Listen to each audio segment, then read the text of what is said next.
Boy, am I glad you're here because it's really not that much fun to study by yourself. So I'm glad you're here. We're going to go through in the next few days, we're going to go through all 5 sections of this fall 2022 PSAT. And I like starting with PSATs because it has fewer questions and I can get right in and keep your attention and do it in a quick way. So you learn the strategies using PSATs. They're the same test as the SATs. In fact, the one we're going to use to study was a release test. So it's reliable, it's valid, it's from College Board, it's what we need to be studying. So let's get started. You don't have one of these, it's linked below. My suggestion is don't use all the computer ink at home. By printing it at home, you can easily send it off to print at like Office Depot or something close like that. If I can get you a packet, let me get you a packet. I would love to help get you a packet. This is the study guide that's released just before the PSAT test in the fall, and it's been the same practice test for the last 2 years because College Board is getting ready to kind of change their testing a little bit. Inside, there's lots of information that you probably won't know what to do with, except when you open it up, there's a little booklet on the inside. It's sitting right on the inside, and that's exactly what I want you to find because we are going to use this practice test number 2 to study.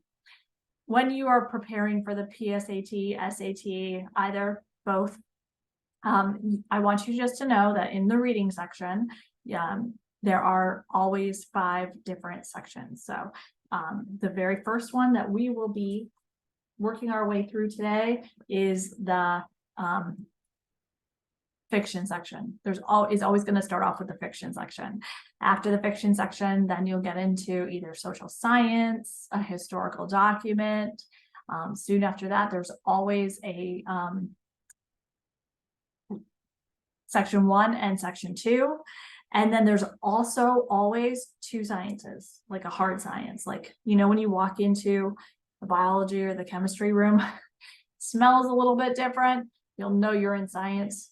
Unfortunately, it's not going to smell different on here, but it will feel different. I just read this and marked it. I wanted to show you exactly how you should be reading this fiction section. You don't have any previous background knowledge about the excerpt, and you don't have anything to, base your answers on other than the reading. And on the fiction section, I want you to think about the fact that there's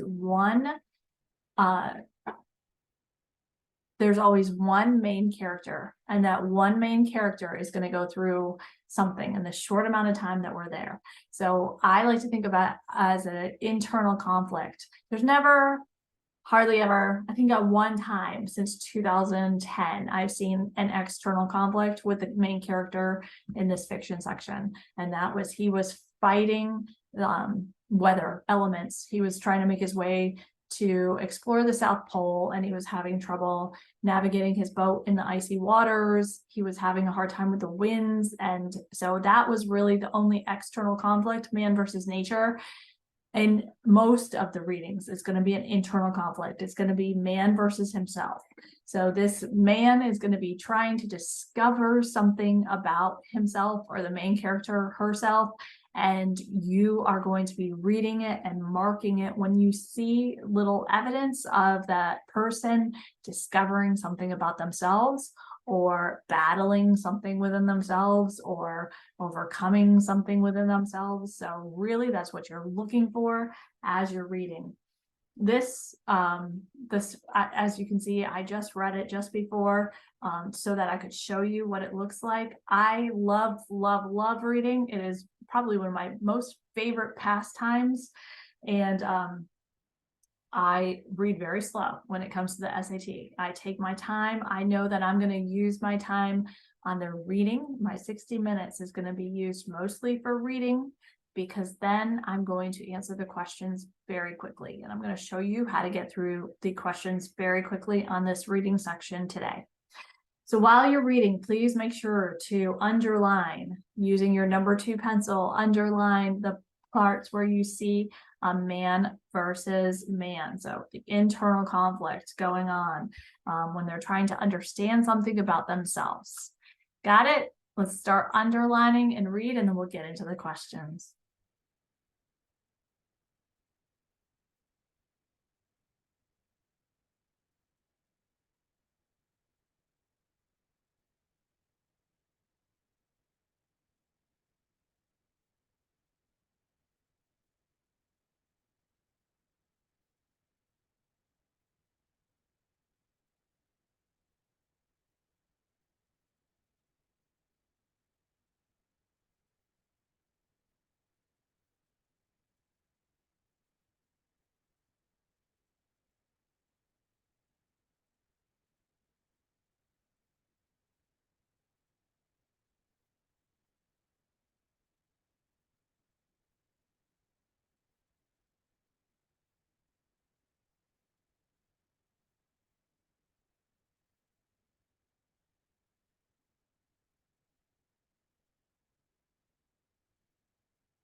There was quite a bit of repetition there. You probably finished before I did if you're like every other kid that I work with on the very first time.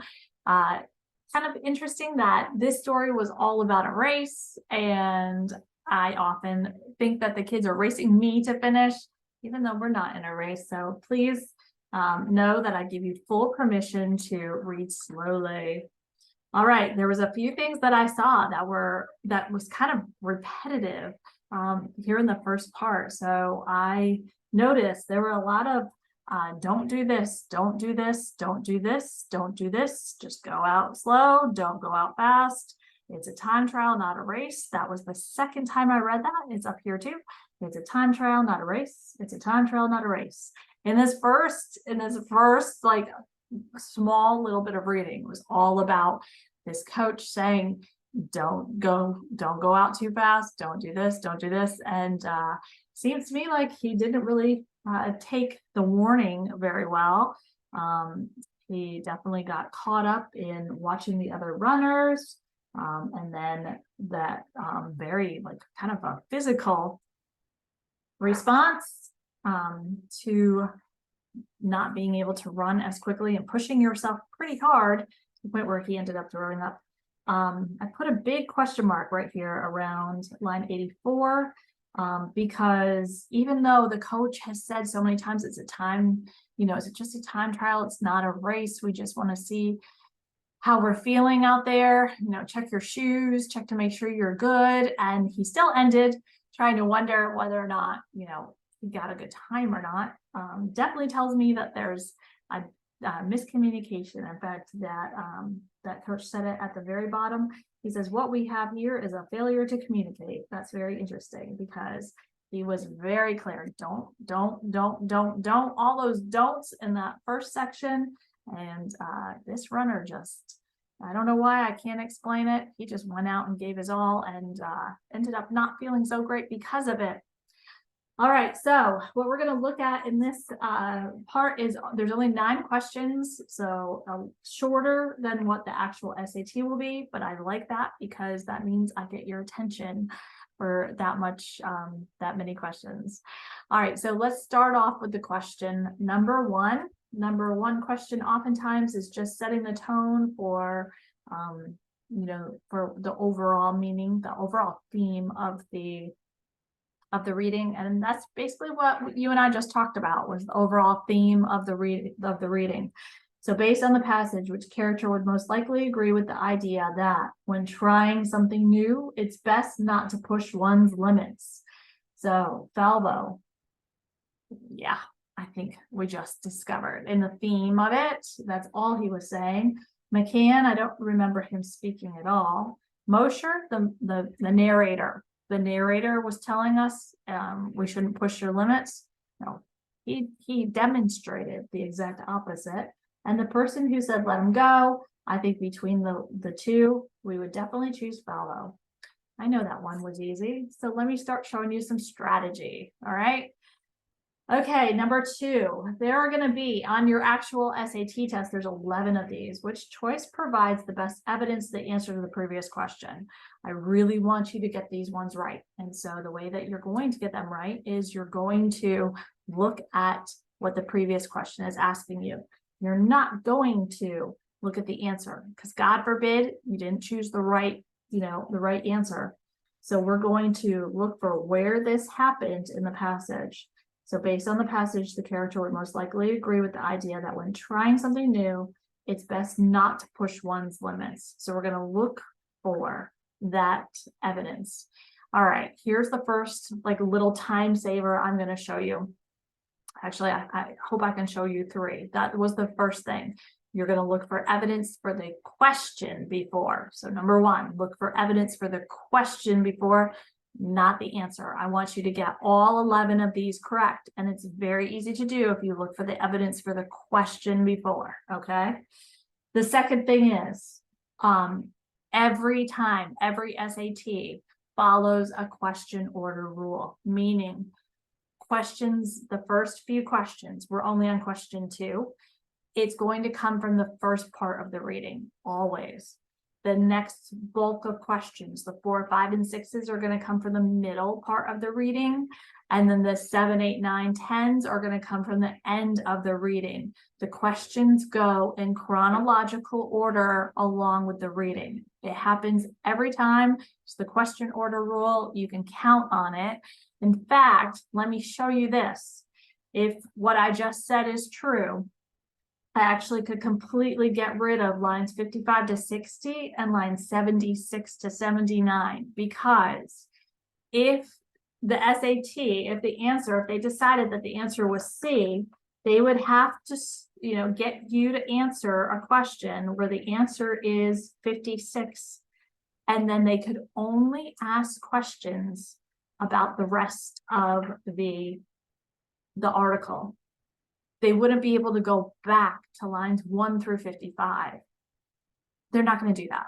This is only question 2.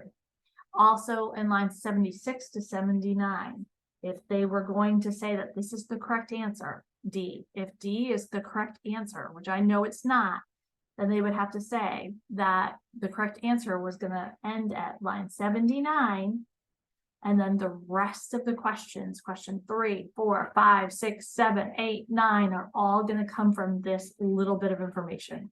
That's not going to happen. Okay, that's my second thing. I hope that makes sense. I think that you should understand that. If the question order rule works, then all the questions, then line 2, or question 2, question 3, question 4, question 5 are going to go through and match up with these line numbers off to the side of the passage. So let's double check that. My hypothesis is that it's not going to be C and it's not going to be D. Once again, they're too late in the reading. We're not going to start on line 55. Question number 3 starts on lines 24 to 27. That goes in line with this. So question 1, question 2 is somewhere between 14 to 22. Question 3 is 24 to 27. Number 4, question is 23 to 28. That's the same as 24 to 27. Same. Let's see. Question 7 is going to be definitely not A. I know that's not X. Question 8 is line 83. And question 9 is line 89. See how they're going in order there?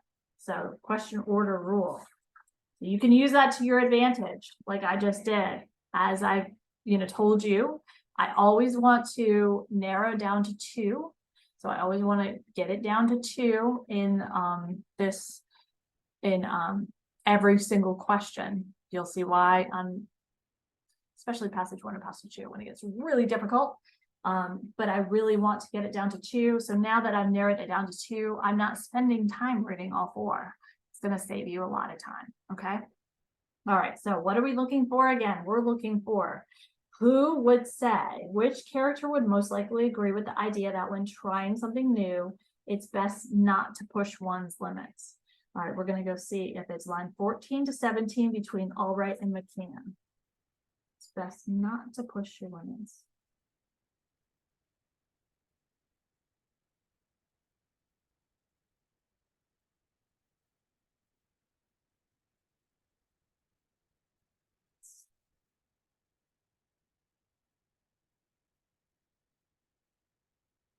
I'm not crazy about 14 to 17 because the coach was directing what he was saying at tenured athletes. He was saying it to athletes that have already been running.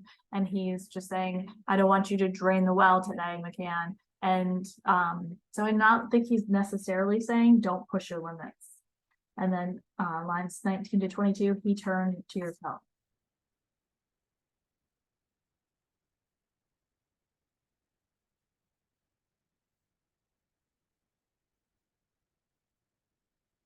Yes, this is definitely don't push your limits.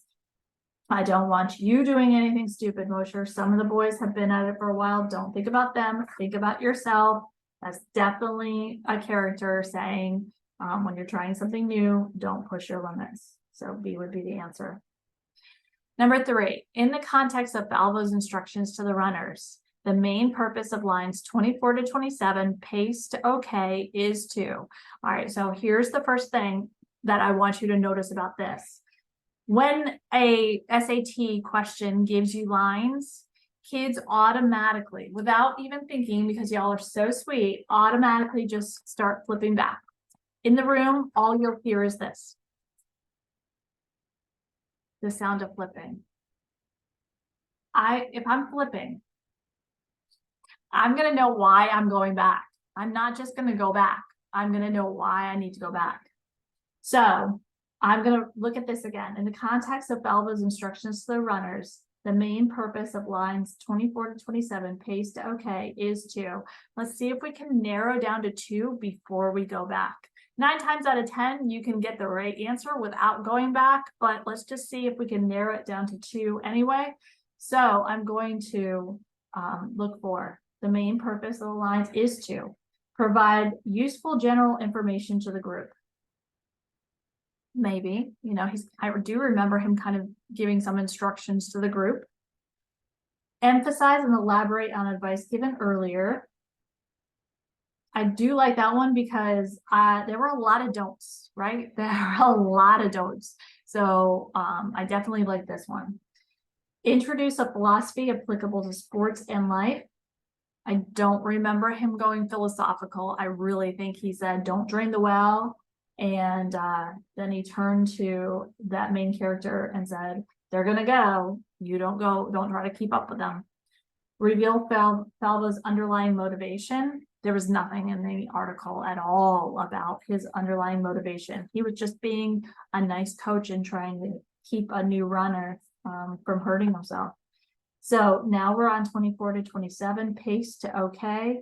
What was the main purpose of his, little whatever he's saying from 24 to 27? Was it to provide useful information to the group, or was it to emphasize and elaborate on advice given earlier?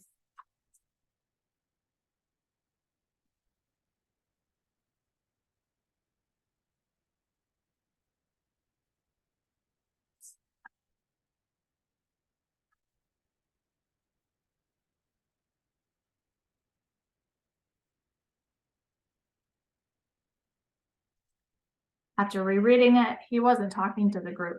He was just reiterating what he had talked about to the main character, and therefore the answer would be B. Number 4, in the context of the passage, I shrugged and sure, I said, mainly served to show the narrators. So again, every kid in the room, you're going to hear the flipping back. Don't flip back. Let's just see if we can get rid of some that don't make sense. Was the narrator shy? There was no evidence of that. There really wasn't any evidence of that. Was he dismissive? So if you don't understand this word, I love to get rid of prefixes and suffixes. I could get rid of that suffix and see that the word is dismissive. Was he dismissive of what the coach told him to do? I like that one a lot. Was he dishonest? No. Was he hostile? Absolutely not. So dismissive is the best answer. Once again, you're saving time by not flipping back. Always want to think, all right, let me get rid of 2 that don't make sense before I can flip back and see how much time you just saved. Number 5, based on the passage, how did the experienced runners respond to Falva's advice? Did they enthusiastically embrace it?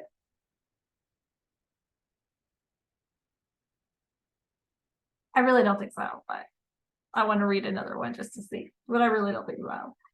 They acted like they hadn't heard it. No, they made eye contact with him. They heard him.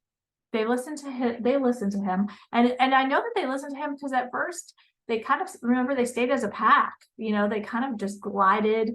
They stayed together as a pack. So it wasn't that they acted like they hadn't heard him. They generally accepted it. I liked it. They only pretend to take it seriously. There's just no evidence of that. I would have to read into this too much. And this gives me a really good point to make too. Your English teachers all along have wanted you to read into it, to really, think about how what we're reading goes into the world and have discussions about that. SAT is exactly the opposite, but they know your English teachers do that with you. And so a lot of times, especially on this fiction section, they will write an answer for those really, really, really good English students, those AP Lit, those AP Lang, the English 3 honors, English 4 honors. They're writing an answer for those kids that understand when I'm reading fiction, I'm supposed to be reading into it, not on the SAT. It's either they told us that in the article or they didn't, and that's all there is to it. We can't read into it. And therefore, we have to be really careful about that because, like I said, they're really good at what they do. The College Board is really good at what they do, and it's a reading test. So they are trying to get you to choose the wrong answer. Anybody reading into it may talk themselves into thinking they only pretended to take it seriously, but there's really no evidence of that in the reading itself. So the runners responded to Falva's advice. Did they enthusiastically embrace it? Yeah, coach. Or did they just kind of generally accept it? listened to him. They didn't talk back. They just generally took it. Most of them did what he told them to do. C is the answer. Number 6. What does the narrator say about his motivation performing as he did in the time trial? This is right here. This is why I told you to pay attention to internal conflict. The answer is all about internal conflict on this. What does the narrator say about his motivation what does the narrator say about his motivation for performing as he did in the time trial? Was he determined to keep up with the other runners? Yeah, he was. We're keeping it, right? That he wanted to prove something to himself. That's interesting, but we would have to really read into that to know that. He didn't tell us he had anything to prove, so we'd have to read too much into that. That he wished to improve on his previous time. Interesting. Or that he was unable to provide a reason for his behavior. Now, I know that there wasn't a previous time, right? Because he just asked, what was my time? So I can get rid of B, I can get rid of C. So between A and D, the narrator says about his motivation for performing as he did in the time trial, he was determined to keep up with the other runners. I do like that one. Or he was unable to provide a reason for his behavior. Did you catch this when you were reading it? This was a very subtle internal conflict. This was a very subtle internal conflict. Everybody in the room is going to pick A. Every single kid in the room is going to pick A because all the evidence points to he was determined to keep up with the other runners. But the real answer was he said it, and he wanted to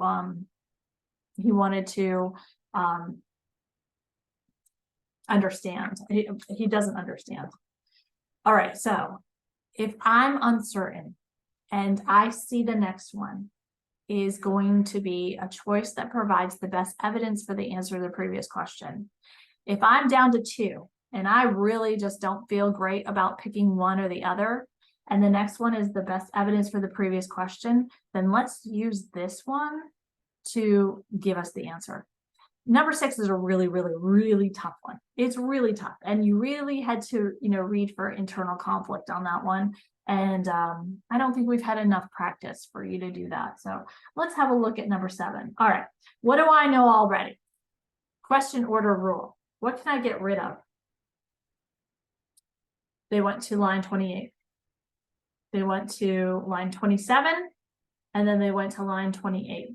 So that means automatically I can get rid of A because they already went to line 27 and 28.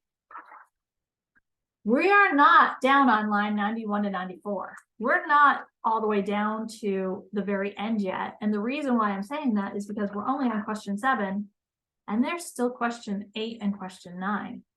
All right, question 8 starts on line 83. That means I'm not going all the way down there yet, right? So I'm getting rid of D. So I already narrowed it down to 2 different places. And remember, when we're looking for the best evidence for the answer to the previous question, we are looking at the previous question. So what does the narrator say about his motivation for performing as he did in the time trial? We're looking at line 61. I don't to explain it.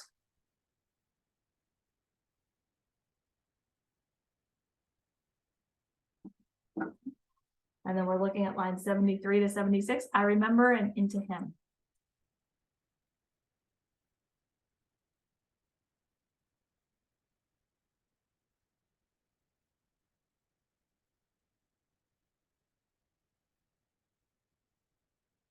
The only possible answer between the 2 is that I don't know why. I can't explain it.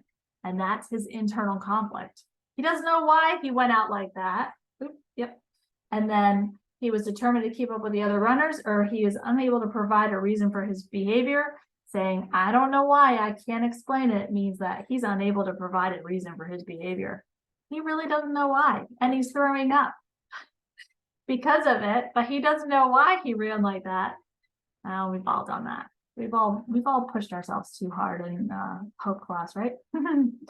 All right, based on the passage, when Falvo says, don't drain the well on line 83, he probably means, again, let's not go back to line 83. Let's try to get rid of two that don't make sense.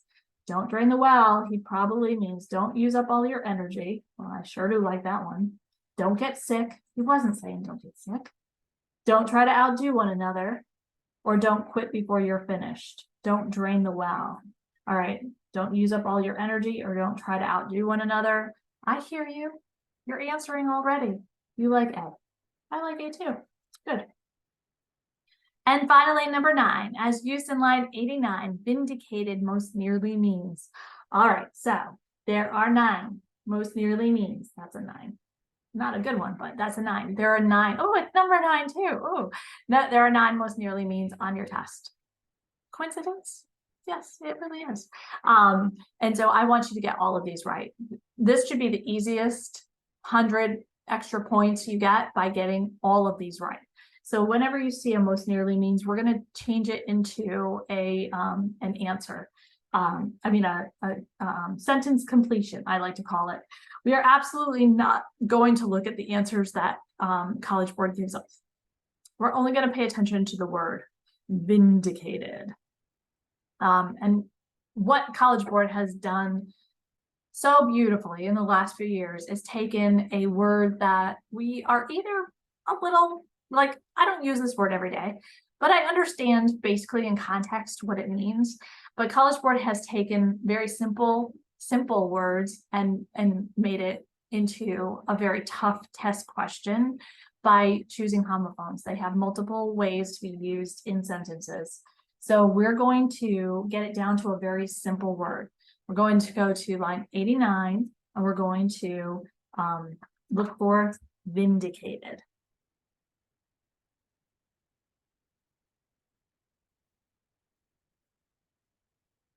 Okay.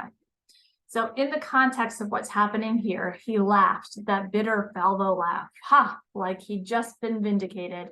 Kind of makes me think of like, like how Robin laugh. I mean, not Robin, the Joker laughs whenever Batman is, in a tough situation, whenever the bad guy kind of laughs, that bitter little laugh.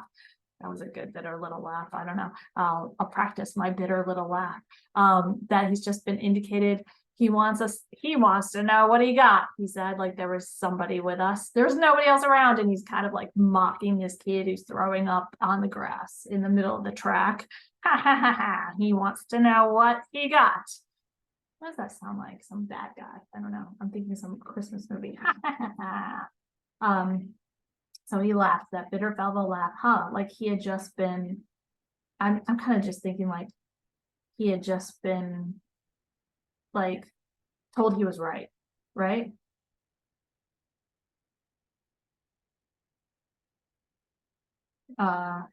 he was just, like he won.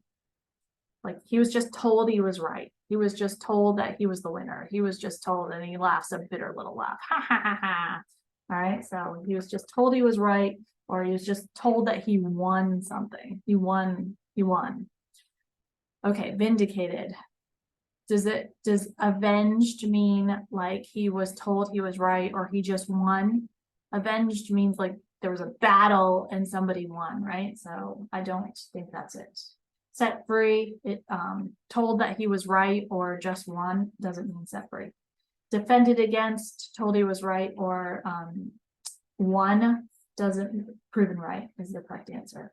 So there's going to be a lot of practice with that. Again, there's 9 more, and they are easy to get correct if you just follow this very, very, very quick strategy. The more you practice it, the more it comes naturally, and you'll get it. That was it for fiction, and I hope that you learned some strategies to save time, and we'll look forward to studying the next section another day.